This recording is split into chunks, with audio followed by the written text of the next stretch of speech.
आपण प्रार्थनेने सुरुवात करणार आहोत.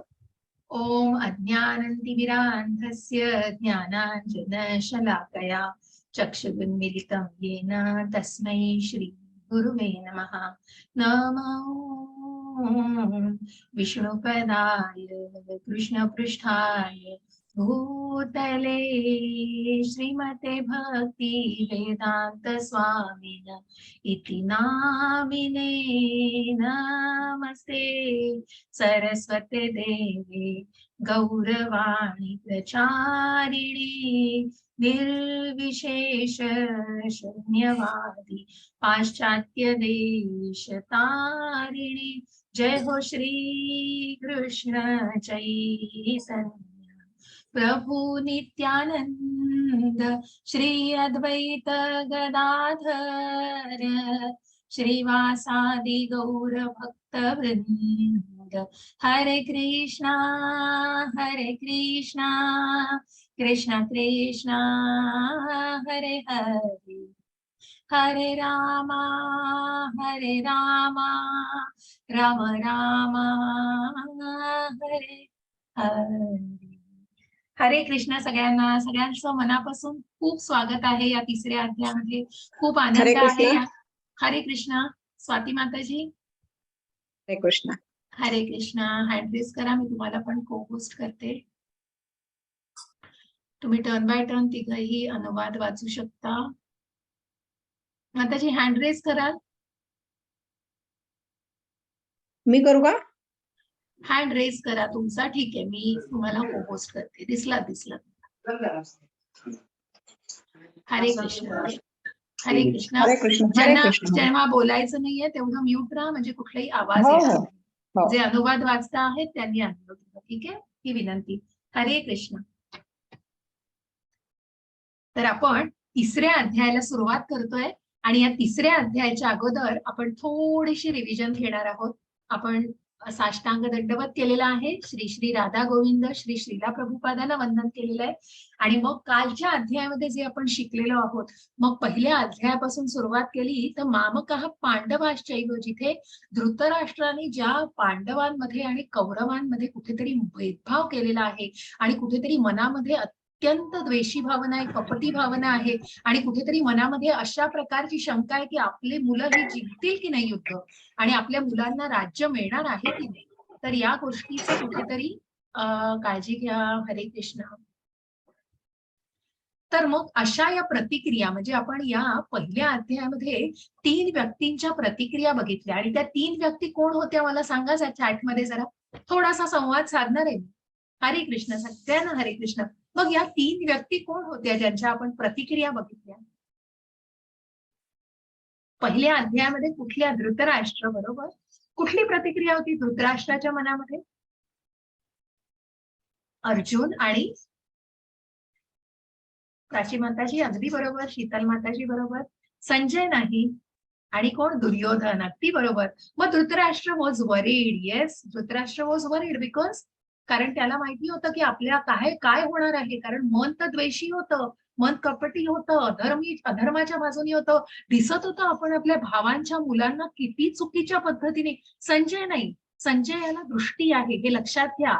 व्यास मुनींनी धृतराष्ट्र हा जन्मांध होता, हा मुद्दा लक्षात घ्या, जो तुम्हाला अन्वया माताजींनी सांगितलं असेल. बरोबर उज्ज्वला माताजी. अर्जुन, धृतराष्ट्र आणि दुर्योधन. अगदी बरोबर. धन्यवाद. मग कशा प्रकारे? तर मग हे लक्षात घ्या की व्यास मुनींनी ही जी दूरदृष्टी दिलेली आणि दिव्य दृष्टी ही ते धृतराष्ट्राला देऊ इच्छित होते, परंतु धृतराष्ट्र म्हणाला मी जन्मांध आहे. ज्या जन्मांध असल्यामुळे धृतराष्ट्राने स्वतःच्या मुलांना पण कधी बघितलं नव्हतं. जो जन्मांध होता त्याला काहीच माहित नव्हतं आणि म्हणूनच व्यास मुनींना विनंती करून धृतराष्ट्राने ती दिव्य दृष्टी संजयाला दिली आणि म्हणूनच कुठेतरी संजयाला ती दिव्य दृष्टी दिल्यामुळे संजय प्रत्येक गोष्टीचं अगदी तंतोतंत माहिती धृतराष्ट्रांपर्यंत पोहोचवत होता आणि म्हणूनच संजयाच्या तोंडी तेवढे श्लोक दिलेले आहेत. जे आपण म्हणतो की धृतराष्ट्राच्या तोंडी फक्त एकच श्लोक आहे, जो पहिला श्लोक आहे, परंतु संजयाच्या तोंडी हे सगळे श्लोक आहेत. आणि म्हणूनच आपल्याला जाणून घ्यायचंय की मग या धृतराष्ट्राने काय केलं. की धृतराष्ट्राने प्रत्येक वेळी कपटी भावनेने, कुठली तरी कपटी भावना मनामध्ये होती आणि त्या कपटी भावनेने आपल्या मुलांना, आपल्या आपल्या मुलांपासून पांडवांच्या मुलांना नेहमीच कुठेतरी भेदभाव केलेला आहे. आणि तो भेद गांधारी नाही माताजी, गांधारी ही पण तिने स्वतःच्या डोळ्यावर पट्टी बांधून घेतली. परंतु हे जे 3 प्रतिक्रिया आपण बघितल्या या कुरुक्षेत्रावरती, आणि कुरुक्षेत्रावरती जेव्हा अर्जुनाला स्तेन योरू भयोर मध्ये, की मग तू माझा रथ सर्व मध्ये घेऊन जा, सगळ्या कुरुक्षेत्रावरती रणांगणाच्या मध्ये नेल्यानंतर अहो अहो भगवंत आहेत हो ते, भगवंतांना सगळं माहितीये. त्याच्यामुळे भगवंतांनी अशा ठिकाणी जाऊन तो रथ उभा केला की जिथून बरोबर त्यांना द्रोणाचार्य दिसतायत, तिथून बरोबर त्यांना पितामह भीष्म दिसतायत. म्हणून सगळी योजनाच होती हो भगवंतांची, की कुठेतरी अर्जुनाने असमंजस व्हावं आणि कुठेतरी त्याचं मन कुठेतरी कुठेतरी त्याला दुःख व्हावं किंवा त्याला या गोष्टी करण्यामध्ये कुठेतरी चाचरतंय त्याचं मन. आणि म्हणूनच या सगळ्या योजनेपायीच त्यांनी बरोबर भगवंत आहेत ते, आणि भगवंतांना ही भगवद्गीतेचा उपदेश प्रत्येकापर्यंत पोहोचवायचाच होता हा. आणि म्हणूनच या प्रकारे आपल्याला या 3 प्रतिक्रिया दिसतात. मग दुर्योधनाच्या मनामध्ये कुठली प्रतिक्रिया होती हो? दुर्योधनाचं जे असं चेहरा दाखवलेला आहे, तुम्हाला आठवत असेल ती स्लाइड. चिंता, द्वेष, अहंकार. अगदी बरोबर Pandurang Prabhuji. Yes, he was angry. कारण का? कारण त्याला वाटत होतं की एवढे कसे काय ते करू शकले, पांडवांकडे सेना जास्त नाही आणि कशा प्रकारे त्यांनी एवढी रचना केली. आणि तेच अर्जुनाच्या मनात काय भाव होते हो? अर्जुनाच्या मनामध्ये काय प्रतिक्रिया होती?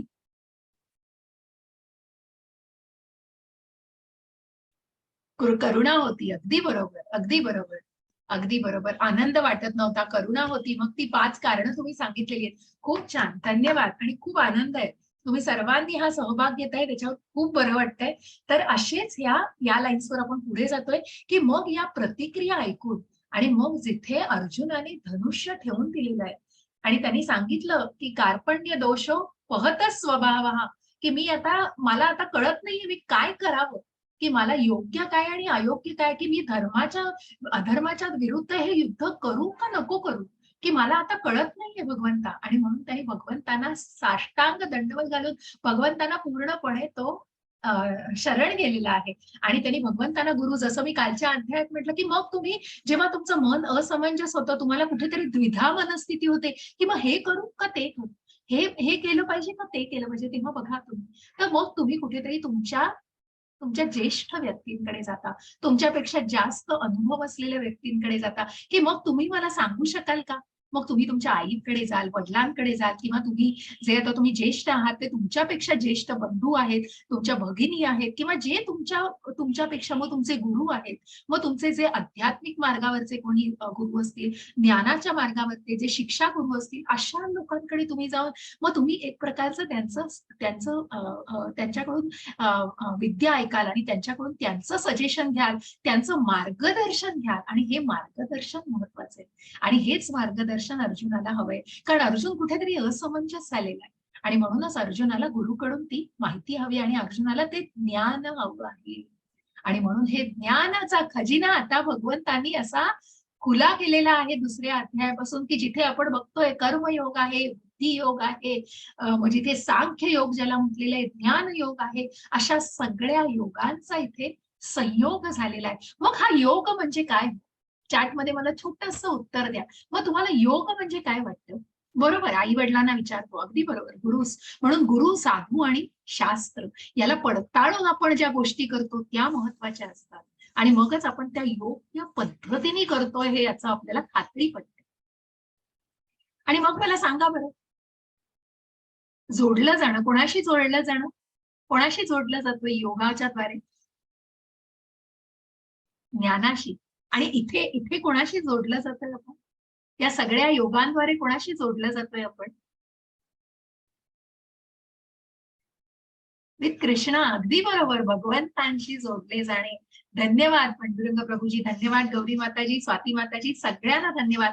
आणि म्हणूनच हा योग म्हणजे भगवंतांशी जोडलं जाणं. आणि म्हणूनच या प्रत्येक मार्गातून, प्रत्येक युगातून आपण भगवंतांशी जोडलं जातोय. मग फक्त ज्ञान उपयोगी नाहीये, परंतु त्या ज्ञानाला कुठेतरी अप्लाय करायचंय, त्या ज्ञानाला कुठेतरी इम्प्लिमेंट करायचंय, कुठेतरी आचरणात आणायचंय आणि मगच ते ज्ञान घेतल्याचा कुठेतरी उपयोग आहे. आणि तेच आपल्याला या 3ऱ्या अध्यायात आता जाणायचंय, की जिथे आपण कर्मयोगावर चाललोय. मग या 2ऱ्या अध्यायात आपण काय जाणलं हे थोडक्यात बघूया.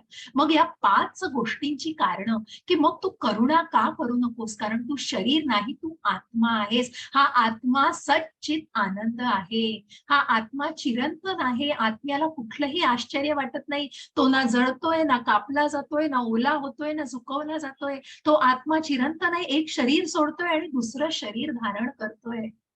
कारण शरीर हे नश्वर आहे. आणि हे जाणून घे, कारण म्हणून तू करुणा करू नको. करुणा असणं हा खूप चांगला गुण आहे, जसं पांडुरंग प्रभूजींना मी सांगितलं. परंतु ही करुणा, इथे तू शत्रूविषयी करुणा करू नकोस, कारण त्यांनी कुठेतरी अधर्माला साथ दिलेली आहे. आणि ज्या ज्या पितामहांनी, ज्या द्रोणाचार्यांनी गप्प बसलेच्या सभेमध्ये, जिथे द्रौपदीचं भर सभेमध्ये वस्त्रहरण होतंय, तिथे गप्प बसून त्यांनी कुठेतरी त्या गोष्टीला अनुमती दिल्यासारखं झालेलं. आणि म्हणूनच ती गोष्ट अधर्माच्या बाजूने होती. आणि म्हणूनच या अधर्माचा नाश झालाच पाहिजे. आणि म्हणून तू हे लक्षात घे, तू करुणा बाळगू नकोस. कारण तू जे काही करतोयस, तू शरीराला मारतोयस. आणि पुढे जाऊन विश्वरूप दर्शनामध्ये आपल्याला दिसणार आहे की तू फक्त एक निमित्त मात्र आहेस. आणि तू या श्लोकांचा आधीच मृत्यू झालेला आहे, हेही आपल्याला पुढे जाऊन जाणायचं आहे.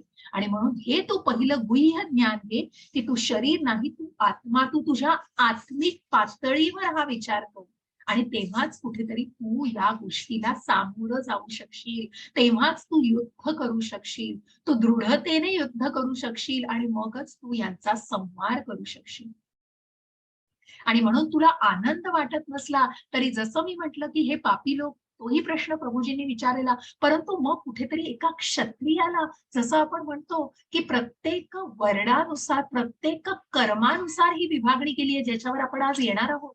मग ही कर्मानुसार विभागणी कुठली केली आहे, तर एक ब्राह्मण, एक क्षत्रिय, एक वैश्य आणि एक शूद्र. मग ब्राह्मण जो ज्ञानाने पुरोत्पन्न असतो, वेदांचा अभ्यास केलेला असतो. क्षत्रिय जो राज्य करतो, जो जो युद्ध करतो, ज्याला राज्य करणं हा त्याचा धर्म असतो.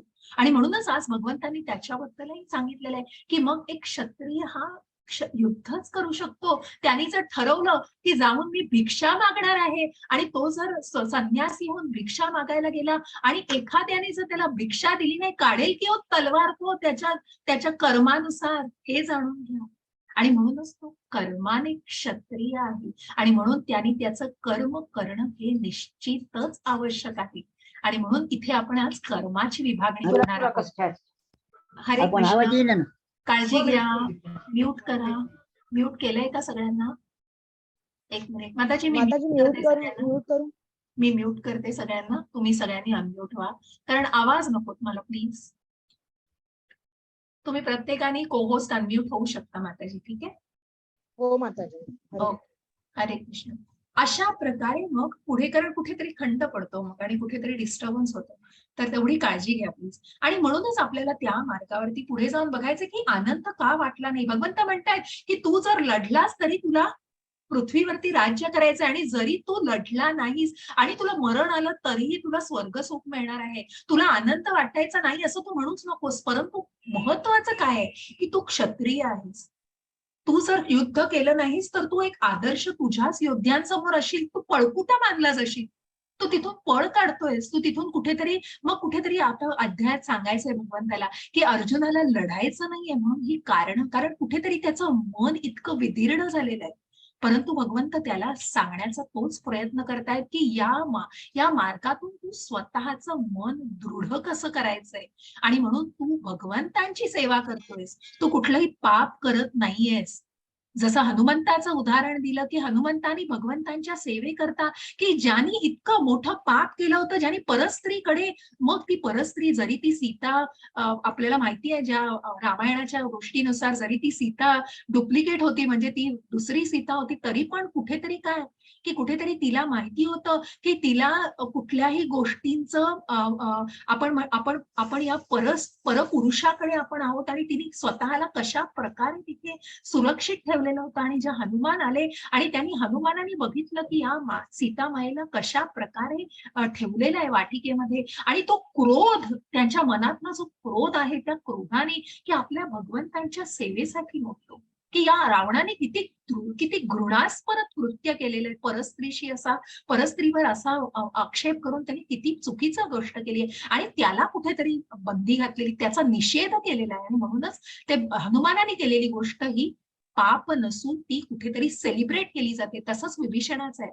आणि म्हणून या गोष्टी तू मनातनं काढून टाक आणि मग तू असमंजस होऊ नकोस, तू स्थिताधीर मुनी हो, कारण तुला कुठेतरी दृढ व्हायचंय, तुला कुठेतरी तुझ्या मनाला दृढता आणायची आहे, तुझ्या मनात या भावना आहेत त्या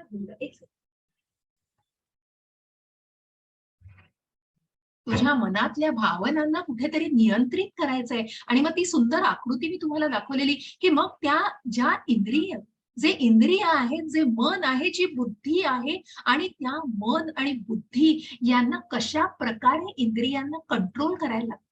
आणि मग इतकी सुंदर आकृती आहे की ती ज्ञानेंद्रिय, जी आपली ज्ञानेंद्रिय आहे, जी आपली नासिका आहे, आपले कान आहे, आपले डोळे आहेत, स्पर्श ज्ञान आहे, या प्रकारची जी जीभ आहे आपली, मग या सगळ्या ज्ञानेंद्रियांच्या दोऱ्या या मनाच्या हातामध्ये आहेत, या मनरूपी दोऱ्यांमध्ये आहेत. आणि मग या मनाला कुठेतरी बुद्धीने बांधलेलं आहे, कारण ही बुद्धी सत्सद विवेक बुद्धी पाहिजे. आणि तो आत्मा आहे तो मस्तपैकी आरूढ झालेला आहे त्या रथामध्ये, कारण त्याला कुठेतरी आत्मिक अन्नाची गरज आहे, कुठेतरी त्याला सात्विक अन्नाची, कुठेतरी त्याला आध्यात्मिक अन्नाची गरज आहे. आणि तरच तो कुठेतरी बुद्धीला आणि मनाला नियंत्रित करू शकतो. आणि असाच तो स्थिताधीर मुनी, जे आपण प्रल्हाद महाराजांचं उदाहरण बघितलं की कुठल्याही गोष्टीमध्ये इंद्रिय विषयांना इतकं नियंत्रित केलेलं आहे की मग या इंद्रिय विषयांना बाजूला ठेवून आपण कशा प्रकारे स्वतःला केंद्रित करू शकतो, की मग माझं एकच दृढ तत्व आहे की मी मग अगदी प्रत्येक दिवशी मरणाला सामोरं जायला लागलं तरी भगवंत आहेत आणि माझं रक्षण करणार आहेत. आणि म्हणूनच ते भगवंत त्या खांबामधून प्रकट झाले, फक्त भक्तासाठी, ते अभक्तासाठी नाही, हिरण्यकश्यपूला दाखवण्यासाठी नाही, ते एका भक्ताच्या रक्षणासाठी तिथे प्रकट झालेले आहेत.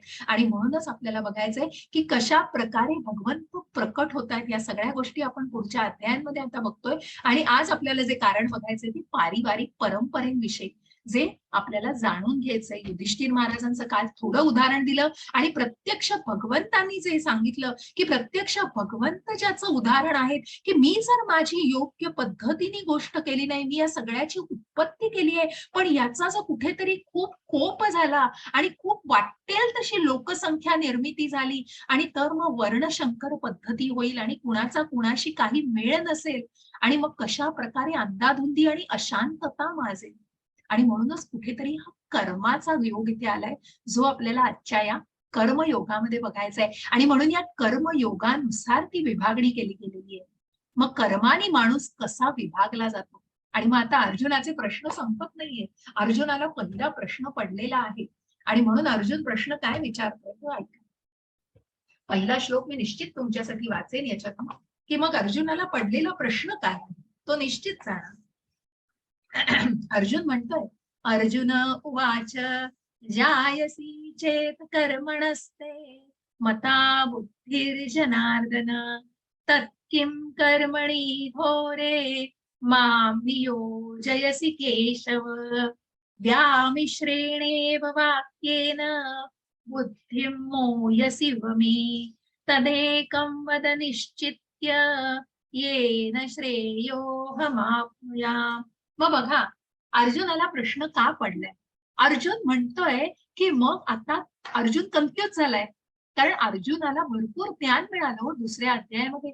मग ज्याच्यामध्ये भगवंत म्हणतात बुद्धियोग आहे, ज्याच्यामध्ये भगवंतांनी सांख्य योग की तू शरीर नाही, तू आत्मा आहेस आणि तू एक क्षत्रिय पण आहेस, तू तुझं कर्म पण केलं पाहिजेस, तू पाप मानू नकोस, तू कर्म केलं पाहिजेस, तू आनंद वाटत नाही असं म्हणू नकोस, तू क्षत्रिय आहेस. हे सगळ्या गोष्टींनी कुठेतरी कन्फ्यूज झालेला आहे अर्जुन. आणि म्हणूनच त्या कन्फ्यूज झालेल्या अर्जुनाला भगवंत सांगतायत की काय श्रेष्ठ. मग अर्जुन म्हणतोय एकम वद, मला तू काहीतरी एक सांग. तर काय एक सांग की ज्याचा पुढे कुठेतरी जर उल्लेख झालेला असेल. मला वाटतं तो श्लोक घेतला नाही गेला, ठीक आहे. परंतु म्हणून अर्जुनाला काय वाटतंय की तू मला कुठली तरी एक गोष्ट सांग, की मग तू मला म्हणतोयस की शरीर नाही आत्मा आहे, आणि मग मी क्षत्रिय आहे तर मी लढलं पाहिजे. मग मी जर शरीर नाही आत्मा आहे तर मला काय करायचंय? मला त्यागच करायला लागेल ना. मला या गोष्टींचा त्याग करणंच योग्य आहे. पण एकीकडे तू म्हणतोयस की कर्म करणं पण श्रेष्ठ आहे कारण मी क्षत्रिय आहे. मग मला तू एक गोष्ट काहीतरी सांग की मी त्याग केला पाहिजे का मी कर्म केलं पाहिजे. मग त्याचं उत्तर भगवंत आता देत आहे. मग बघा त्याचं उत्तर भगवंत काय देत आहे. लोकेस्मिन विधी विधानिष्ठा पुरा प्रोक्ता मया नघ, ज्ञानयोगेन सांख्यानां कर्मयोगेन योगिनां. बघा भगवंत काय सांगतात. हा,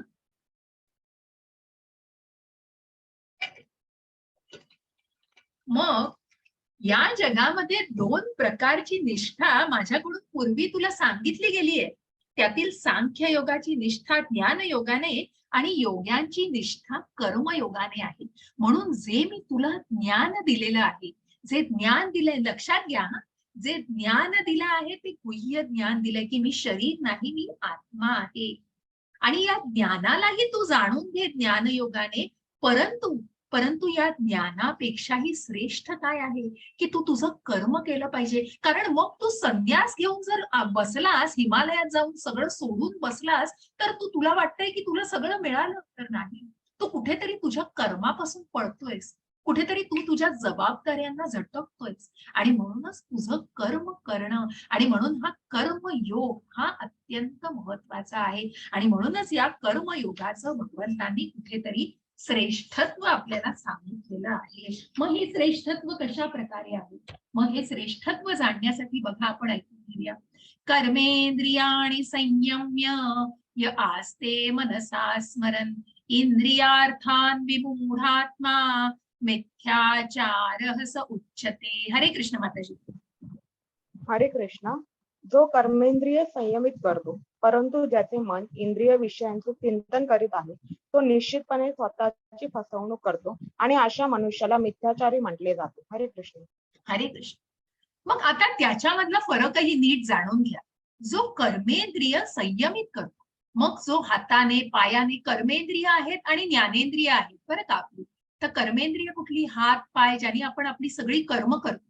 आणि आपली ज्ञानेंद्रिय कुठली? मी 5 सांगितली. तर कान, नाक, स्पर्श ज्ञान, जीभ, आपली डोळे, हे सगळे ज्ञानेंद्रिय. आणि मग हा मिथ्याचार तू करू नकोस. जो कर्मेंद्रिय, मग याला कुठेतरी फलकू. बघा मला सांगा आता, या चित्रामध्ये तुम्हाला दिसतंय की वैराग्यासारखे कपडे घातले आणि हातात सिगरेट आणि हातात फोन आहे, असा मनुष्य तुम्हाला वाटेल का हो संन्यासी? मला मनापासून सांगा चॅटमध्ये. मग याला तुम्ही म्हणाल संन्यासी? याला तुम्ही फॉलो करा? नाही करणार. कारण तो प्रत्यक्षामध्ये काय आहे? प्रत्यक्षामध्ये त्यांनी स्वतःच्या इंद्रिय विषयांचा त्याग केलेला नाहीये. जो कर्मेंद्रियांना संयमित करतोय, कुठेतरी मला फक्त त्याग करायचंय, कुठेतरी मी वस्त्र नाही वापरणार, चांगली वस्त्र नाही वापरणार, परंतु काय? परंतु इंद्रिय विषयांचं सुख तर हवंय. कुठेतरी कुठेतरी स्वतःच्या इंद्रियांसाठी जगायचं आहे. आणि म्हणूनच तो स्वतःची कुठेतरी फसवणूक करतोय. आणि मन इंद्रिय विषयांचं चिंतन करीत तो स्वतःची फसवणूक, अशा या मिथ्याचाराला म्हटलंय. आणि म्हणूनच हा मिथ्याचार नको. भगवंत म्हणतोय की काय श्रेष्ठ आहे मग? की तुझा कर्मयोग का श्रेष्ठ आहे? मग हा कर्मयोगाविषयीच आपल्याला जाणून घ्यायचंय. आणि म्हणूनच कुठेतरी संन्यास घेणं, हा संन्यास घेणं इतकं सोपं नाहीये. कारण कुठेतरी तुम्ही सगळ्या गोष्टींना टाळलंय. आणि मी आता मला काही नको, कशाचं काही नको, मी जाऊन हिमालयात बसतो आणि तप करतो तिकडे. पण कुठेतरी मला मोक्ष मिळवायचंय. कुठेतरी मग ती गोष्ट तुम्हाला पुन्हा रिव्हर्स करू शकते. आणि मग पुन्हा तुम्ही या भौतिक जगामध्ये पुन्हा या बंधनामध्ये अडकू शकता. आणि हा तर काय हो, मिथ्याचारच आहे सगळा. हा माणूस स्वतःला समजतोय मोठा योगी संन्यासी, पण कुठे काय आहे? इंद्रिय विषय तर सगळे आहेत, सगळ्याचं सुख हवं आहे. आणि म्हणूनच याला कर्मयोग म्हणता नाही येणार. हे कर्मकांड आहे आणि हा कुठेतरी मिथ्याचार आहे. आणि हे जाणायचा प्रयत्न करा. एक सेकंद ना, आम्ही ती स्लाइड तुम्हाला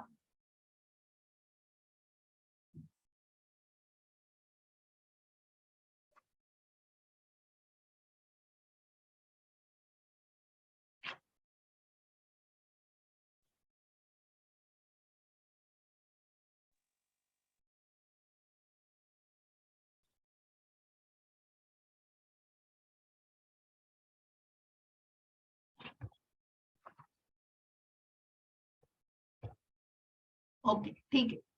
ही स्लाइड पुढे आहे, ठीक आहे. ओके. मग आपल्याला या मिथ्याचारापेक्षा मग या आपल्याला सदाचाराला कुठेतरी जाणायचं. मग हा मिथ्याचार उपयोगाचा आहे का? तर नाही. आणि म्हणूनच भगवंत म्हणतायत की कर्मयोग कशा प्रकारे श्रेष्ठ आहे, की तू तुझ्या कर्माचा संन्यास करू नकोस. तू तुझ्या कर्मापासून सुटू नकोस. तू तुझं कर्म दृढ निश्चयाने केलं पाहिजेस. त्याच्यापासून पळ काढू नकोस. तू कर्म कर, पण ते कसं कर? तर ते कर्म कृष्ण भावनेने कर आणि ते कर्म योगाने कर. आणि म्हणूनच त्याला कुठेतरी जे यज्ञांमध्ये आपण आता येणार आहोत, की अशा प्रकारचे यज्ञ जे केले जातात, की यावर आपण पुढे येणार आहोत. आणि म्हणून या अध्यायामध्ये की जे यज्ञ याग केले जायचे, की पूर्वीच्या काळी मग अनेक यज्ञ याग केले जायचे, की ज्याच्यामुळे पर्जन्य राजाला प्रसन्न केलं जायचं, अनेक वरुण राजाला प्रसन्न केलं जायचं आणि अनेक कर्मांद्वारे या यज्ञांद्वारे विष्णूला प्रसन्न होऊन मग त्या गोष्टींची कुठेतरी फलश्रुती मिळत असे. मग या गोष्टीला जाणण्यासाठी बघा, की मग तो मिथ्याचार महत्वाचा आहे का सदाचार महत्वाचा आहे? आणि म्हणूनच तू तुझं कर्म करणं सोडू नको. त्या कर्मापासून संन्यास घेऊ नकोस, तर त्या कर्म फळांचा त्याग कर. आणि जे कर्म करशील ते चांगल्या भावनेने, की तिथे कृष्ण असू दे त्याच्यामध्ये. तिथे कृष्ण भावना भावित कर्म कर. कर्मापासून पळ काढू नकोस, पण ते कर्म कृष्ण भावनेने कर. आणि म्हणूनच यस्मिंद्रियाणि मनसा नियम्यारभते अर्जुन कर्मेंद्रियै कर्मयोगम असक्तः स विशिष्यते. हरे कृष्ण माताजी. स्वाती माताजी वाचा. हरे कृष्ण. या उलट जर एखादी प्रामाणिक व्यक्ती मनाद्वारे इंद्रियांना संयमित करण्याचा प्रयत्न करीत असेल आणि आसक्ती न ठेवता कर्मयोगाचा कृष्ण भावना भावित प्रारंभ करीत असेल तर ती व्यक्ती अधिक श्रेष्ठ आहे. हरे कृष्ण माताजी. हरे कृष्ण. मग बघा भगवंत काय सांगताय, की मग कर्माचा संन्यास. मग एखादी प्रामाणिक व्यक्ती बघा, ती मिथ्याचारी व्यक्ती आपण बघितली, की जी फक्त चांगली वस्त्र घालायची नाही आणि दाखवायला भगवी वस्त्र दाखवून हातामध्ये तर ह्या गोष्टी सगळ्या करतोय, इंद्रिय विषयांचा उपभोग घ्यायचा आहे. कुठेतरी तो मी सुटत नाहीये, कुठेतरी ती आसक्ती सुटत नाहीये. पण याच उलट जर ही गोष्ट आहे चैतन्य महाप्रभूंच्या काळातली. चैतन्य महाप्रभूंच्या काळामध्ये हा कुलशेखर म्हणून हा राजा बरं. तर त्या राजाला चैतन्य महाप्रभूंचं कुठेतरी दर्शन घ्यायचं. मी म्यूट केला, एक मिनिट, आवाज येतोय. तर चैतन्य महाप्रभूंचं ज्यांना दर्शन घ्यायचं होतं आणि चैतन्य महाप्रभू हे संन्यासी, जे तुम्हाला मी सांगितलं पहिल्या अध्यायामध्ये सुद्धा अन्वय माताजींनी सांगितलं, की ज्या चैतन्य महाप्रभूंनी 500 वर्षांपूर्वी पृथ्वीवरती हा हरे कृष्ण महामंत्र आणलेला आहे आणि जे प्रत्यक्ष कृष्णाचे अंश हो, की जे प्रत्यक्ष कृष्ण. आणि मग त्याच्याही पुढेही सखोल याच्यामध्ये जाऊन, की ज्यांना राधा राणीचं तत्व समजून घ्यायचं होतं, अशा या कृष्णाचा अवतार चैतन्य महाप्रभूंनी घेतलेला आहे. आणि असे हे चैतन्य महाप्रभू म्हणजे संन्यासी. मग या कुलशेखर राजाला चैतन्य महाप्रभूंचं दर्शन घ्यायचं होतं, परंतु का चैतन्य महाप्रभूंनी नाकारलं. कारण कुठेतरी हा मंडेन ऍक्टिव्हिटीज, कुठेतरी हा भौतिक जगामध्ये होता, त्यामुळे तो भौतिक गोष्टींशी निगडीत होता. आणि अशा व्यक्तीचं दर्शन घ्यायला चैतन्य महाप्रभू नाकारतात. कुठेतरी तो स्वतःच्या इंद्रिय तृप्तीसाठी, कुठेतरी स्वतःच्या इंद्रिय विषयांमध्ये रमलेला मनुष्य होता. हे ऐकून कुलशेखराला खूप वाईट वाटतं. मग काही त्याच्या सैन्यातली, त्याच्या राज्यातली लोक त्याला सांगतात, की चैतन्य महाप्रभू जगन्नाथ पुरीला येणार आहे. जगन्नाथ रथयात्रा आहे, तेव्हा ते पुरीला यायचे आहे. तर तेव्हा प्रत्यक्ष कुलशेखर त्या यात्रेचं नियोजन करतात आणि प्रत्यक्ष स्वतः हातामध्ये झाडू घेऊन तिथे ते स्वतः साफ करत असतात रस्ता. आणि हे दृश्य प्रत्यक्ष चैतन्य महाप्रभू बघतात आणि त्याच्या या गोष्टीने ते इतके प्रसन्न होतात, की मग इथे कुठेतरी कृष्ण भावना, की मग स्वतःचा अहंकार बाजूला ठेवलेला आहे, स्वतःच्या मनाची आसक्ती कुठेतरी बाजूला ठेवली आहे. कुठेतरी मी हे केलं तर काय वाटेल, तो सगळा कुठेतरी हा सगळा अहंकार बाजूला ठेवलेला आहे आणि मग स्वतःला कुठेतरी त्या कृष्ण सेवेमध्ये अर्पून घेतलेलं आहे. आणि म्हणूनच या उलट जर एखादी प्रामाणिक व्यक्ती मनाद्वारे इंद्रियांना संयमित करण्याचा प्रयत्न करीत असेल आणि आसक्ती न ठेवता कृष्ण भावना भावित ते कर्म करत असेल, तर ती व्यक्ती निश्चितच श्रेष्ठ आहे. हे उत्तर अर्जुनाला भगवंतांनी दिलंय, की कुठलं तरी एकम पद मला सांग की त्याग करणारा श्रेष्ठ आहे का कर्म करणारा? मग कर्म करणारा. आणि ते कर्म सुद्धा असं कर्म नाही, तर कर्म हे कृष्ण भावना भावित कर्म केलं पाहिजे. आणि म्हणूनच ते कर्म करण्याला कशा प्रकारे महत्व आहे. यज्ञार्थात कर्मणोऽन्यत्र लोकोऽयं कर्मबन्धनः तदर्थं कर्म कौन्तेय मुक्तसङ्गः समाचर. हरे कृष्ण माताजी. किरण प्रभूजी तुम्ही वाचा. हरे कृष्ण. हरे कृष्ण. श्री विष्णू प्रित्यर्थ यज्ञ म्हणून कर्म केले पाहिजे, नाही तर कर्म हे या भौतिक जगामध्ये बंधनास कारणीभूत ठरते. म्हणून हे कौंतेया, तू आपल्या नियत कर्माचे पालन श्री विष्णूंच्या संतोषार्थ कर आणि या प्रकारे तू नेहमी कर्मबंधनातून मुक्त राहशील. हरे कृष्ण माता. हरे कृष्ण प्रभूजी. बघा, श्री विष्णू हे चित्र दिसतंय. या चित्रामध्ये माहितीये कोण आहे तुम्हाला? कोण दिसतंय चित्रामध्ये? काही कल्पना आहे कोण आहे? आवाज कट होतोय स्वाती माताजी, संजना माताजी, आवाज क्लिअर आहे माझा? हो माताजी, क्लिअर हो आहे हो आवाज. माताजी. ओके, मग जरा प्लीज कोणाचं नेट चेक करा. विष्णू दिसताय? बरं, म्हणजे विष्णूच्या रूपात कोण आहेत प्रत्यक्ष तिथे सिंहासनावर? डोक्यावर मोराचं पीस आहे, भगवान कृष्ण आहेत. आणि कोण दिसत आहे समोर? अर्जुन नाहीये तिथे. ठीक आहे, खूप चांगला प्रयत्न आहे. तर ऐका, हे विष्णूला यज्ञ प्रित्यर्थ. आता इथेच कुठेतरी मी तुम्हाला कालच्या त्या वर्णशंकर पद्धती, म्हणजे कुठेतरी आपण या गोष्टीवर येणार आहोत की मग कुठेतरी वंश परंपरेला धोका निर्माण होणार नाहीये. याच्या पुढच्या काही श्लोकांमध्ये आपण त्या गोष्टीबद्दल जाणून घेणार आहोत. आणि म्हणून इथे राजसूय यज्ञ चालू आहे. आणि हे जे दिसतात हे युधिष्ठिर महाराज आहेत आणि नारद मुनी आहेत. आणि ज्या भगवंतांना जे स्थान अर्पण केलेलं आहे, अशा या राजसूय यज्ञामध्ये युधिष्ठिरांना नारद मुनी ज्ञान संपादन करतायत. आणि त्यांनी सांगितलंय की श्री विष्णू प्रत्यर्थ यज्ञ कर्म केले पाहिजे. आता युधिष्ठिराला काय कमी होतं? परंतु युधिष्ठिराला जे करायचं होतं ते विष्णूंच्या प्रित्यर्थ, की ज्याच्यामुळे तो सगळ्यांना आनंदी ठेवू शकतो. आणि म्हणूनच मनातली भावना काय होती की कुठल्याही फळाची अपेक्षा नको होती. निष्काम पद्धतीने ते कर्म करायचं होतं. जो यज्ञ करायचा होता तो इतरांना त्याचं फळ मिळावं आणि अशा प्रकारे तो करायचा होता की ज्याच्यामध्ये श्री विष्णूंना आपण तो यज्ञ अर्पण करून ते कर्म केले पाहिजे. तर ते कर्म या भौतिक जगामधील बंधनास कारणीभूत. मग जेव्हा ते यज्ञ कर्म केलं नाही, जर विष्णू प्रित्यर्थ केलं नाही, तर ते कुठेतरी कर्मबंधनास कारणीभूत होतं. परंतु तू आपल्या नियत कर्मांचे पालन विष्णूंच्या श्री विष्णूंच्या संतोषार्थ कर. या प्रकारे तू नेहमी कर्मबंधनातून मुक्त राहशील, असं ज्ञान संपादन केलेलं आहे नारद मुनींनी युधिष्ठिरांना. आणि म्हणूनच तू जो यज्ञ संपादन करशील तो भगवंतांना, आणि म्हणूनच विष्णूला तो यज्ञ संपादन, विष्णूंना तो यज्ञ तू अर्पण कर. जे काही करशील ते विष्णूंना अर्पण कर. आणि म्हणूनच तेव्हाच तू या भौतिक कर्मबंधनातून कुठेतरी मुक्त होशील. हे ज्ञान भगवंतांना दिलेलं आहे, हे ज्ञान युधिष्ठिरांना दिलेलं आहे. आणि म्हणूनच ह्या त्यागाचं कुठेतरी हे चक्र आपल्याला जाणून घ्यायचंय. बघा, प्रत्येकाचा यज्ञ, मग प्रत्येक जण यज्ञ कसा करतो जाणून घ्या बरं का. हा शेतकरी काम करतोय शेतामध्ये. शेतकरी काय करेल? शेतकऱ्याचा यज्ञ काय आहे? शेतकऱ्याचा यज्ञ आहे शेती करणं. आणि त्या शेतीमधनं तो काय करतो? तो धान्य पिकवतो. आणि त्याचं कर्तव्य म्हणून हा यज्ञ तो करत असतो. जो तो आपलं कर्तव्य करतोय, मग जो गृहस्थाश्रमामध्ये आहे, जो शेतकरी आहे, जो एक वैश्यवाणी आहे, जो एक शूद्र आहे, जो एक ब्राह्मण आहे, प्रत्येक जण आपला यज्ञ काय करताय? तर आपलं कर्तव्य पूर्ण करताय.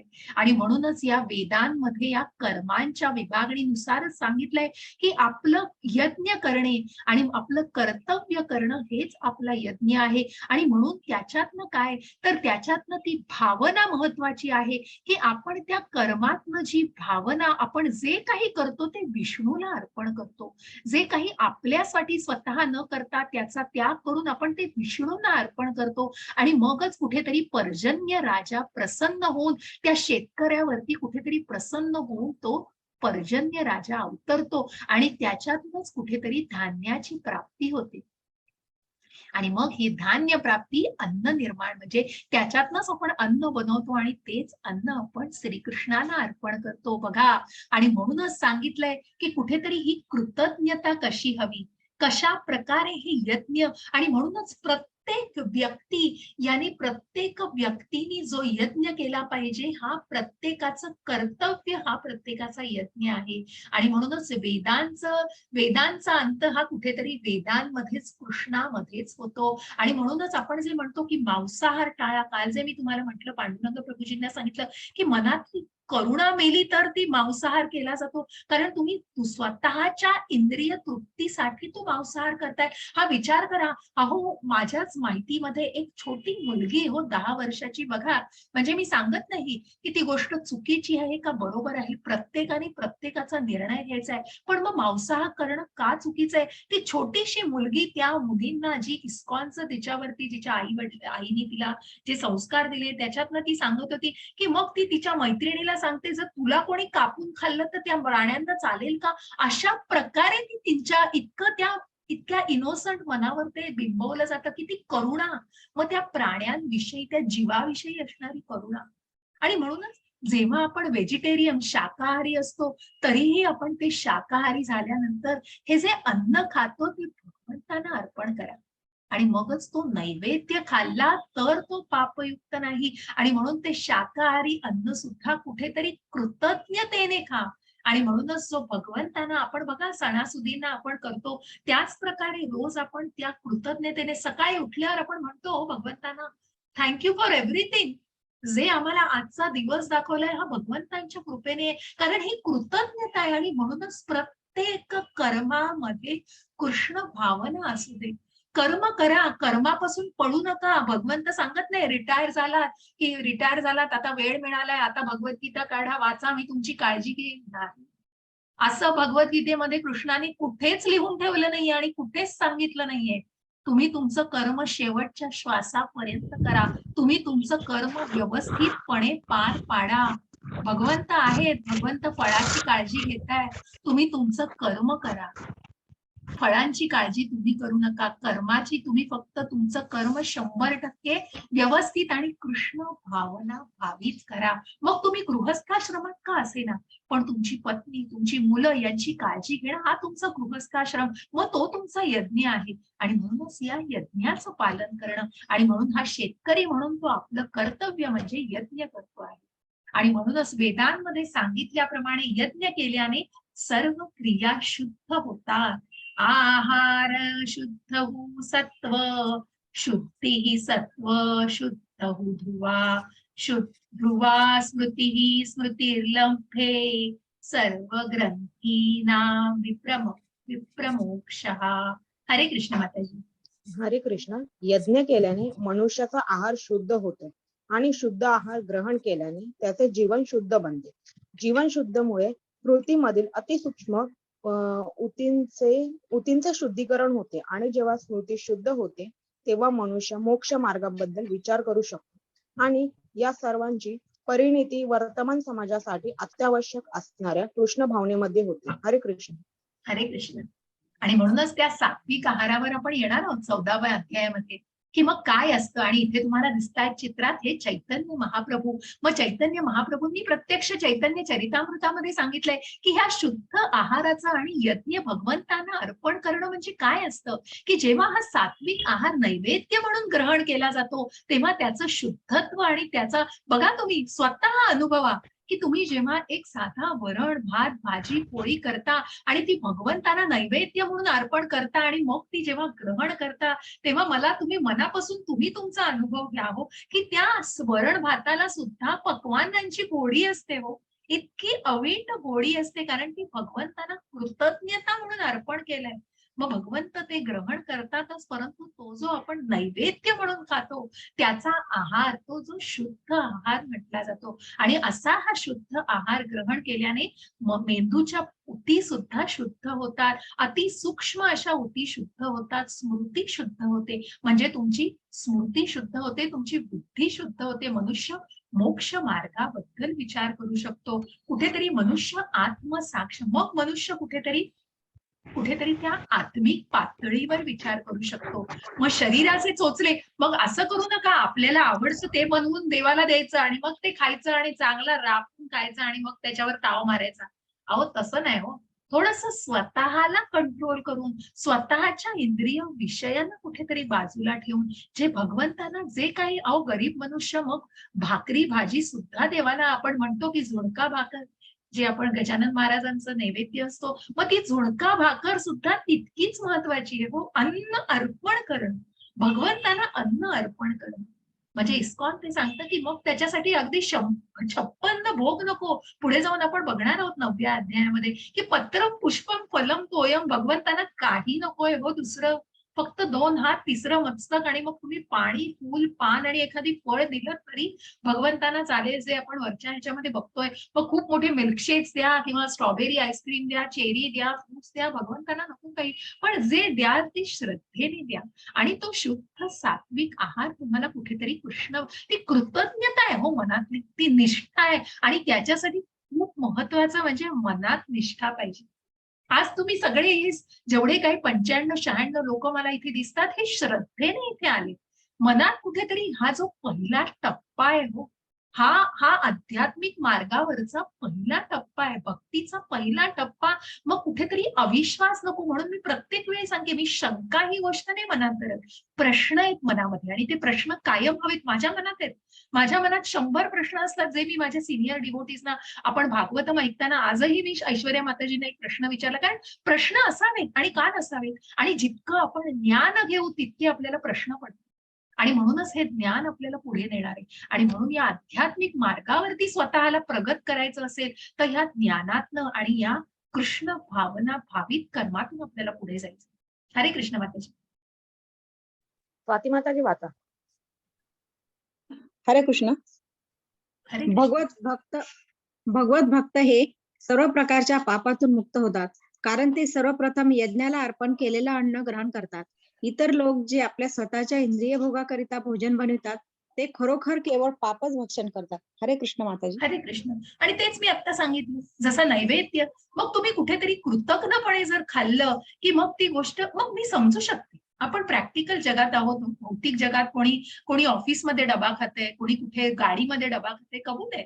पण मनातली भावना, मग ज्या वेळेला तुम्हाला शक्य असेल तर निश्चित प्रयत्न करा की आपण जे सकाळी खातो अन्न, आपण देवाला नमस्कार करतो, आपण जेव्हा जप माळ करतो तेव्हा आपण जे काही खाणार आहोत ते भगवंतांना अर्पण करून, मग ते एका एका कुठल्या तरी एका संक्षिप्त रूपात का होईना, पण ती कृतज्ञता अर्पण करणं हे महत्वाचं आहे. मग ह्या भौतिक जगात खूप कठीण आहे हो. मी म्हणत नाही रोजच्या रोज तुम्ही, आणि म्हणूनच ज्या वेळेला जसं या इस्कॉनमध्ये दाखवलं की प्रत्येक दिवशी मग तो नैवेद्य म्हणूनच ग्रहण केला जातो, नाहीतर ते पाप मोक्षण म्हटलं जातं आणि म्हणून पापाचं भक्षण केलं जातं असं म्हटलं जातं. इस्कॉन सांगतं की तुम्ही तो नैवेद्य अर्पण करा आणि भगवंताला रोज नैवेद्य दाखवणं. मग हे इस्कॉनचे रूल आहेत. सकाळी मंगल आरती 4:30 वाजता, 8 वाजता भागवतम ऐकणं, भगवंताला नैवेद्य अर्पण करणं आणि अनेक काही गोष्टींचं. मग कुठेतरी तुम्ही स्वतःच्या शरीराला ही शिस्त लावता. नाहीतर बघा या जगामध्ये तुम्ही काही शिस्त नाही लावली तर भरकटतंय मन.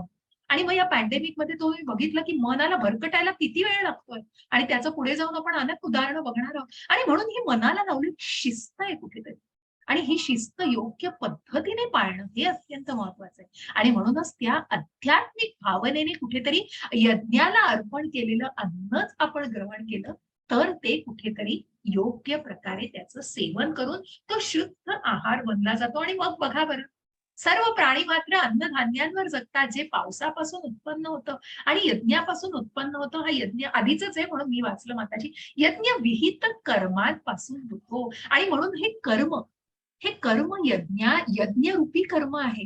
आणि म्हणूनच या विहित कर्मातून हे सर्व उत्पन्न होतं. आणि हे जे देवी देवता आपल्याला, जे काही इंद्र देवता, वरुण देवता जे आपल्याला सगळं पुरवत असतात, तेव्हा तो यज्ञ हा विष्णूला अर्पण केलेला असतो. ज्या अन्नधान्यांवर आपण जगतो त्या सगळ्या गोष्टी आपल्याला या पर्जन्य राजापासून, आणि मग हे कोणापासून, हा यज्ञ प्रत्यक्ष विष्णूंना जेव्हा अर्पण केला जातो, त्या विहित कर्मातून, त्या आहुतीतून, मग ती आहुती यज्ञाच्या वेळेला एक आहुती असेल, पण गृहस्थाश्रमामध्ये तुम्ही स्वतःची निष्ठा, तुम्ही स्वतःची जबाबदारी, तुम्हाला स्वतःला पणाला लावणं की नाही, माझ्या या गोष्टींना मी व्यवस्थितपणे केलं पाहिजे, हा तुमचा यज्ञ पाहिजे. आणि मगच तुम्हाला त्या प्रकारे ती गोष्ट मिळू शकते. आणि म्हणूनच या कलियुगाचा यज्ञ काय आहे, तर या कलियुगाचा यज्ञ आहे यज्ञै संकीर्तन प्रायैर यजंती ही सुमेधसहा.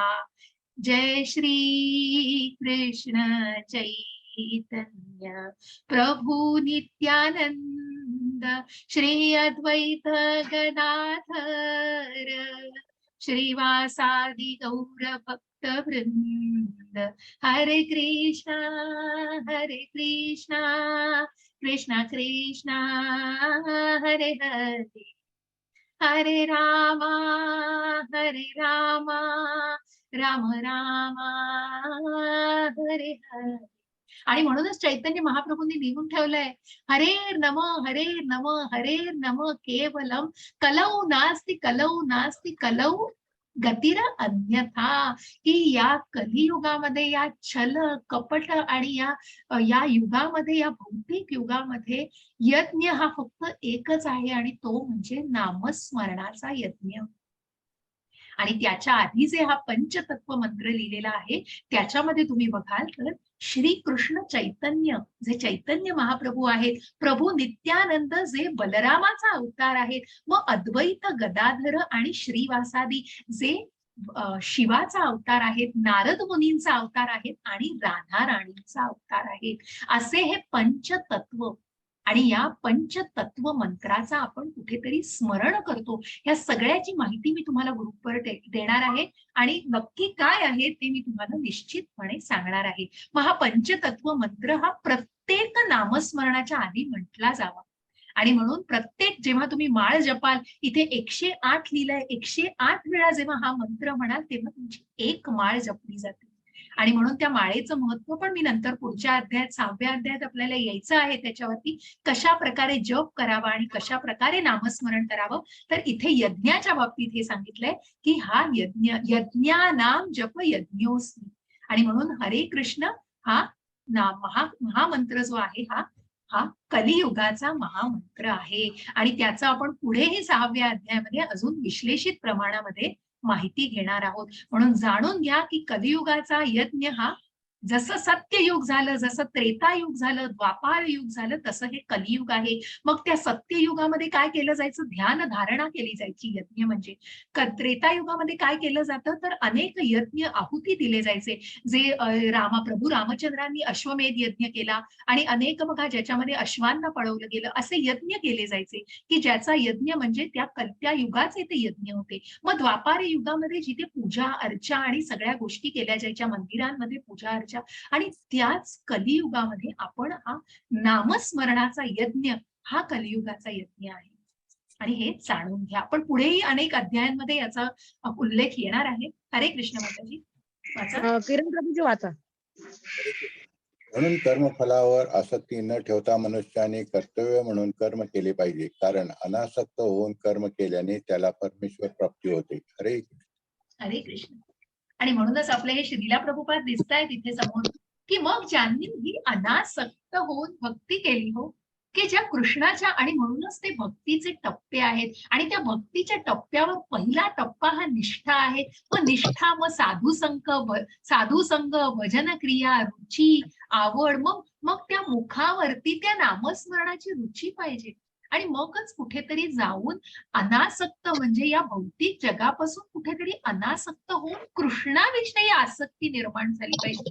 आणि मग शेवटी पायरी म्हणजे कृष्णाविषयी प्रेम, आणि मग ते निर्व्याज प्रेम कृष्णावरती. आणि म्हणूनच कर्मफलांवर, की मी जे मग कुठल्या भावनेने प्रभुपदांनी कर्म केलं, मनामध्ये काहीच नव्हती भावना, फक्त एवढंच होतं की ह्या व्यक्तीच्या मनामध्ये मला कृष्ण हवा आहे, या व्यक्तीच्या मनामध्ये मला कृष्ण भावना निर्माण करायची आहे. इतकं निर्व्याज असं इतकंच मनामध्ये भावना होती. आणि म्हणूनच ते कर्मफलांची, कुठल्याही फळांची अपेक्षा नव्हती, ते निष्काम मार्गाने केलं जाणारं कर्म होतं.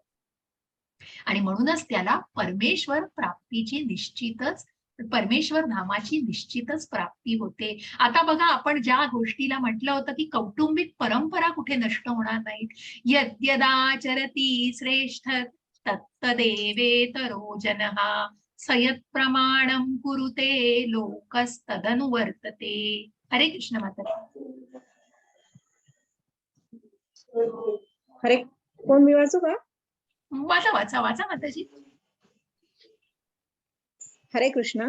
श्रेष्ठ व्यक्ती जे जे करते त्याचे अनुसरण सामान्य जन करतात.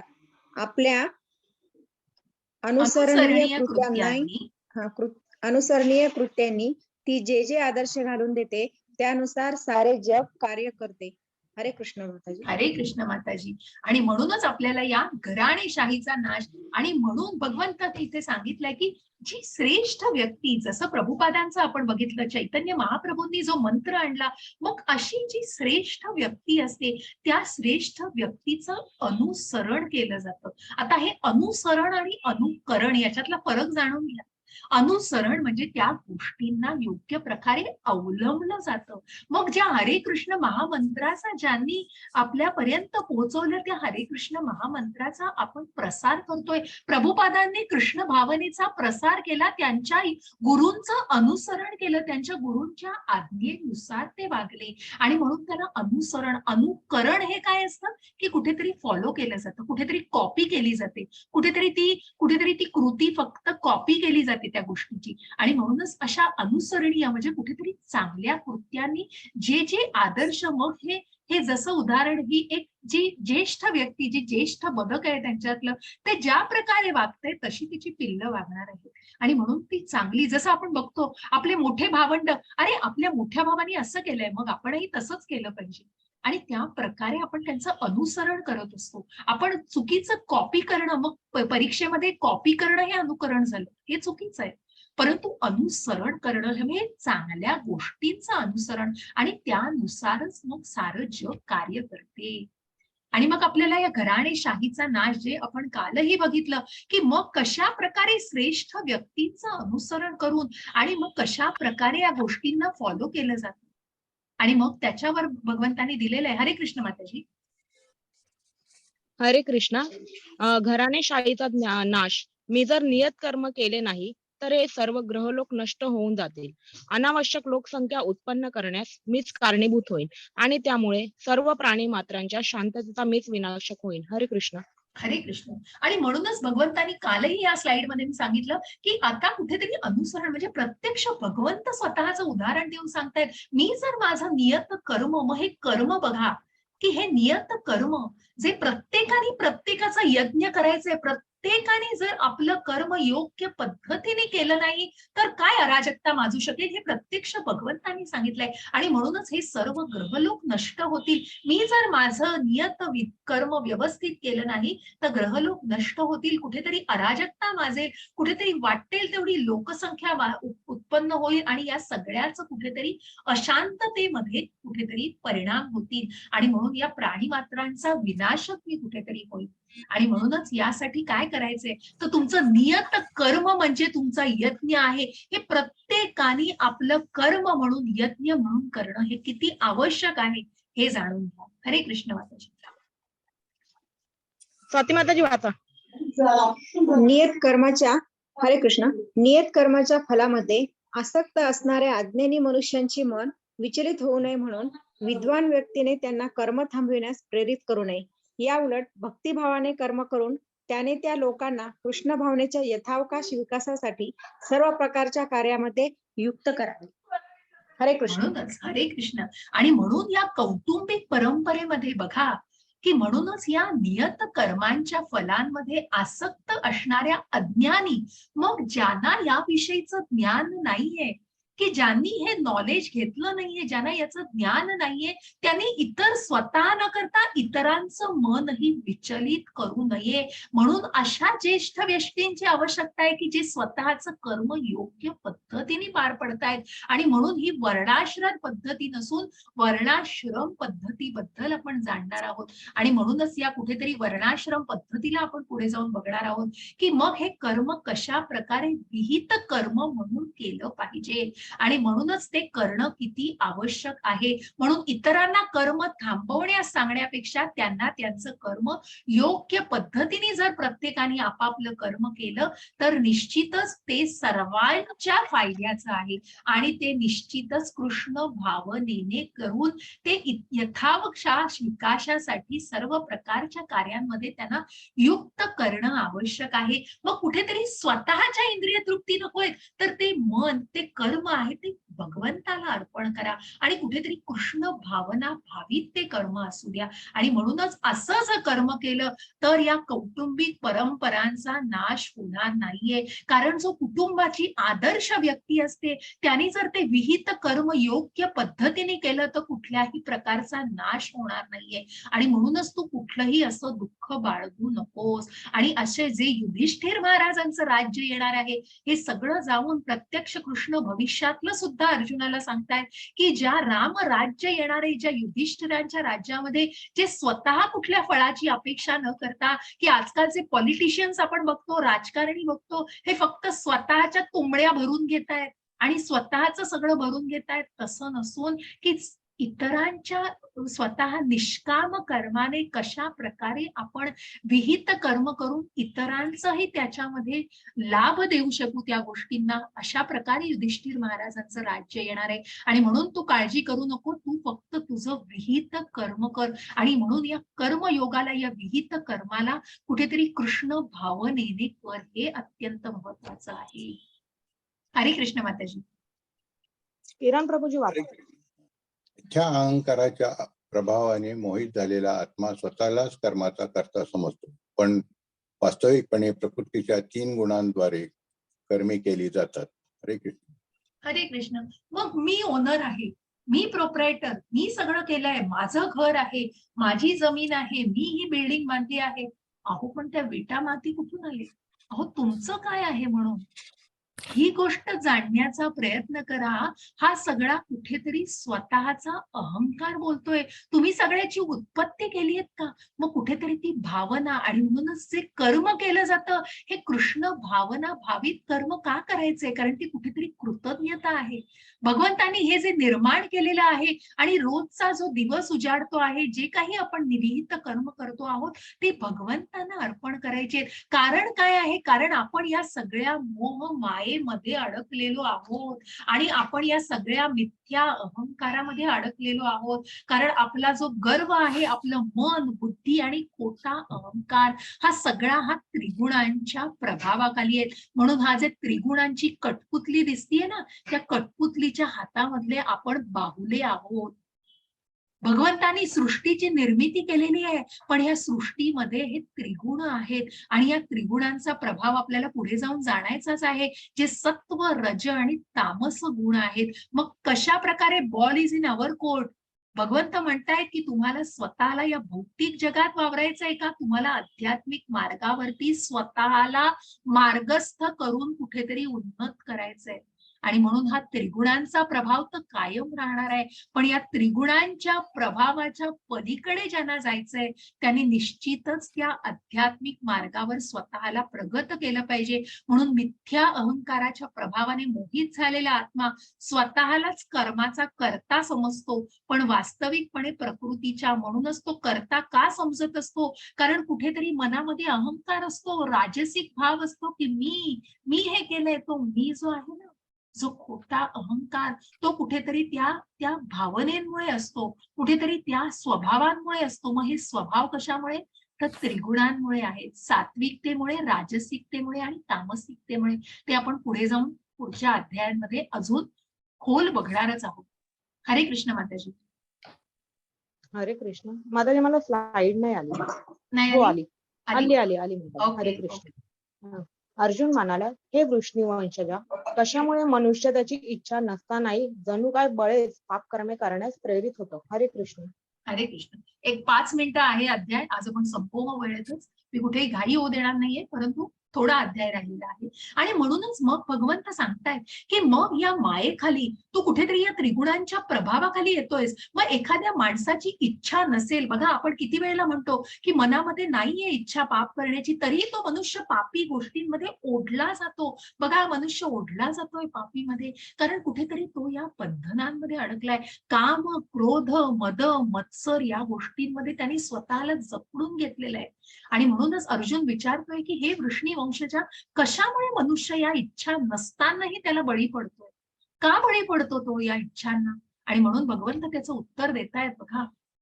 धूमेनाव्रियते वैनेर्य यथा दर्शो मलेन च यथोल्बेनावृतो गर्भ तथा तेनेदमावृतम. हरे कृष्ण माताजी. स्वाती माताजी वाचा. हरे कृष्ण. ज्याप्रमाणे धुराने अग्नी, धुळेने आरसा आणि वाऱ्याने गर्भ वेष्टीला जातो, त्याचप्रमाणे जीव या कामाद्वारे विविध प्रमाणात आच्छादित दिला जातो. हरे कृष्ण. हरे कृष्ण. आणि म्हणूनच इथे जे चित्र दाखवलंय की ही एनवी आहे, इग्नोरन्स आहे, कुठेतरी खोटा इगो आहे, क्रोध आहे, मद आहे, मत्सर आहे. आणि म्हणूनच ज्या प्रकारे आरशावर सगळी धूळ बसलेली असते, जशा प्रकारे गर्भ त्या वारेने वेष्टिलेला असतो आणि अग्नी धुळीने आच्छादलेला असतो, त्याच प्रकारे आपण या मायेने आच्छादलेलो आहोत. आपण या काम, क्रोध, लोभ या सगळ्या गोष्टींनी कुठेतरी आपण या भौतिक जगामध्ये आलेलो आहोत. पाण्याचा थेंब अतिशय निर्मळ असतो, पण कुठेतरी तो जेव्हा खाली पडतो चिखलात, तेव्हा तो चिखलमय होऊन जातो. तशा प्रकारे आपल्यावर हे आच्छादन आलेलं आहे. आणि म्हणून हा जो जीव आहे, हा भौतिक जगामध्ये आल्यावर त्याच्या कामाद्वारे विविध प्रकारे या वासनेमध्ये बघतोय आपण भौतिक जगामध्ये. मला आता प्रमोशन, आता मी प्रेसिडेंट आहे, मला व्हाईस प्रेसिडेंट व्हायचंय, मला सीईओ व्हायचंय. अहो पण ते कुठल्या मार्गाने, मग ती भावना कशी आहे आणि तुम्ही कुठला विचार करता आहे, तुमचं मन कुठला विचार करते, तुमची इंद्रिय किती नियंत्रित आहे, तुम्हाला कशाची वासना आहे की नाही, तुम्ही जी गोष्ट करताय ती योग्य आहे की अयोग्य आहे, याचा निर्णय घेणं. आणि म्हणूनच या आच्छादनामुळे ते अशक्य होतं. आणि तेच पुन्हा दिलंय, ज्याप्रमाणे धुराने अग्नी, धुळीने आरसा, वारेने गर्भ वेष्टीला जातो, त्याप्रमाणे हा जीव या कामाद्वारे, या काम वासनेद्वारे, या वासनेमध्ये तो कुठेतरी आच्छादला जातो. हरे कृष्ण माताजी. हरे कृष्ण. क्रीडन प्रभूजी वाचा. म्हणून हे वर्ष भारतवर्ष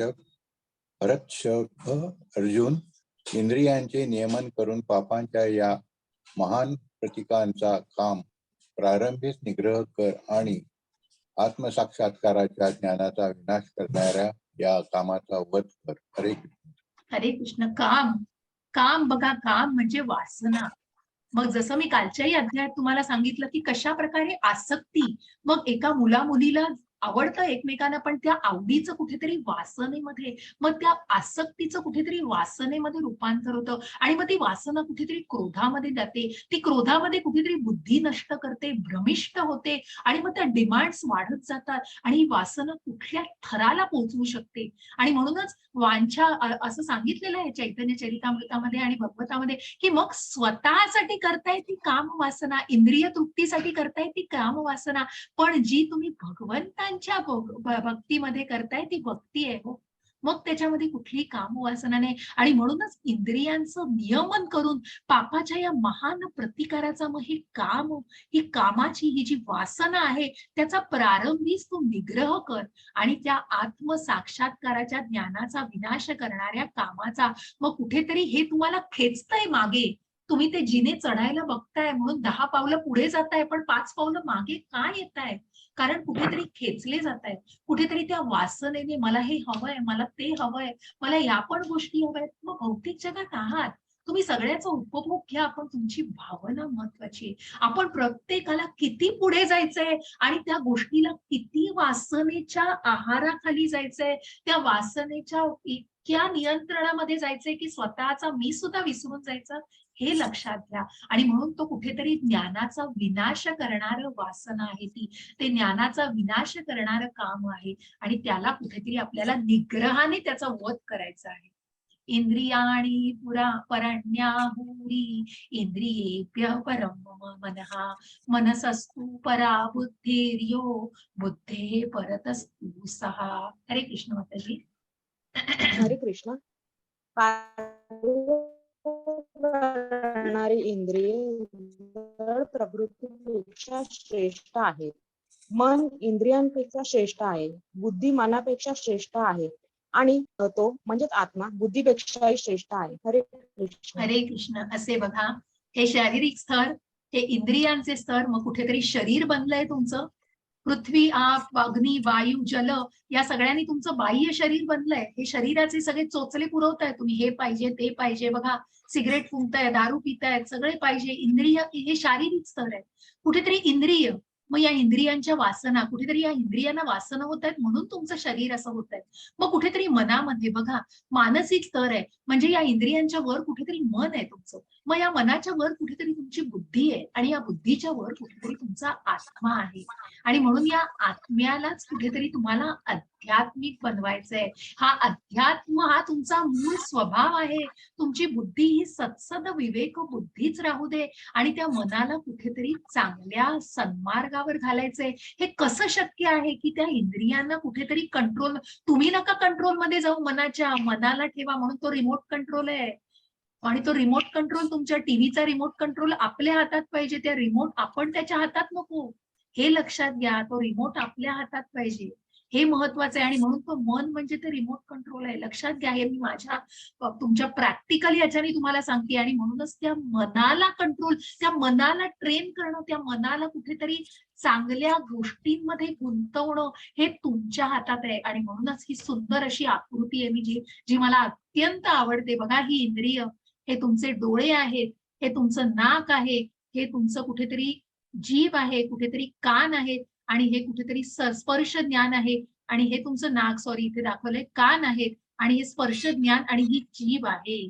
म्हणजे कुठेतरी डोळे, नाक, कान, स्पर्श आणि जीभ ही तुमची ज्ञानेंद्रिय आहेत. तोंडाला चमचमीत खायचंय, कानाला खूप छान छान ऐकायचंय, डोळ्यांना खूप छान छान बघायचंय की इतकं अगदी रुचलं पाहिजे ते आपल्या मनाला. मग कुठेतरी ते स्पर्श ज्ञान हवंय, कुठेतरी डोळ्यांना चांगलं बघायचंय, नाकाला घमघमीत असं काहीतरी हवंय. ही सगळी तुमची ज्ञानेंद्रिय. मग त्याच्या दोऱ्या कोणाच्या हातात आहेत? मनाच्या हातात पाहिजे. काय केलं पाहिजे, तू काय बघितलं पाहिजे, काय केलं पाहिजे, हे तुमचं मन तुम्हाला सांगतंय. आणि म्हणून या मनाला कोण केंद्रित करते? या मनाच्या वरचढ बुद्धी आहे तुमची. आणि ही बुद्धी तुम्हाला ते ज्ञान देतीये आणि या मनाला त्या बुद्धीने पकडून ठेवलेलं आहे. पण या बुद्धीला इथे आत्मा रथामध्ये आरूढ आहे. पण जर त्या आत्म्याला चांगलं आध्यात्मिक अन्न दिलं तर तो निश्चितच रेसिप्रोकेट करणार आहे सगळं. तो निश्चितच बुद्धीला चांगल्या प्रकारे सत्सद विवेक बुद्धीने विचार करणार आहे. मग त्या मनाला पण तो नियंत्रित करणार आहे. इंद्रियांनी काय बघितलं पाहिजे हेही तो जाणणार आहे. आणि अशा प्रकारे हे रेसिप्रोकेटिंग आहे. आणि म्हणून त्या आत्म्याला कुठेतरी आध्यात्मिक बनवायचंय. आणि म्हणूनच या आध्यात्मिक मार्गावरती त्याला कुठेतरी उन्नत करायचंय. सर्वात मोठा शत्रू ही वासना आहे. आणि ह्या वासनेला कुठेतरी आपल्याला नाश करायचंय. या वासनेला कुठेतरी त्याचा वध करायचाय. तो वध कसा शक्य आहे? तर कुठेतरी त्या मनाला, इंद्रियांना, बुद्धीला आणि त्या आत्म्याला, मग सर्वप्रथम त्या आत्म्याला आध्यात्मिक बनवायचंय. आणि मगच तुम्ही त्या बुद्धी आणि मनाला सुद्धा तितकंच नियंत्रित करू शकता आणि त्या इंद्रिय विषयांना सुद्धा नियंत्रित करू शकता. इति तृतीयोध्याय समाप्तः. अशा प्रकारे आपण हा तृतीय अध्याय इथे कर्मयोगावर संपवतोय. माझा आवाज, माझी तब्येत अजून तितकी बरी नाहीये, त्यामुळे आवाज थोडाफार तुम्हाला कमी जास्त वाटत असेल, पण प्रयत्न आहे तुमच्यापर्यंत पूर्ण संवाद पोहोचवायचा. तर काहीही प्रश्न असतील 5 मिनिटं घेऊया आपण. 12:10 झालेत, 12:15 व्हायचे. तर आपण निश्चित काही प्रश्न घेऊया. माताजी, ज्यांना प्रश्न असतील त्यांना अनम्यूट करा प्लीज. मी रेकॉर्डिंग थांबवते. हो माताजी.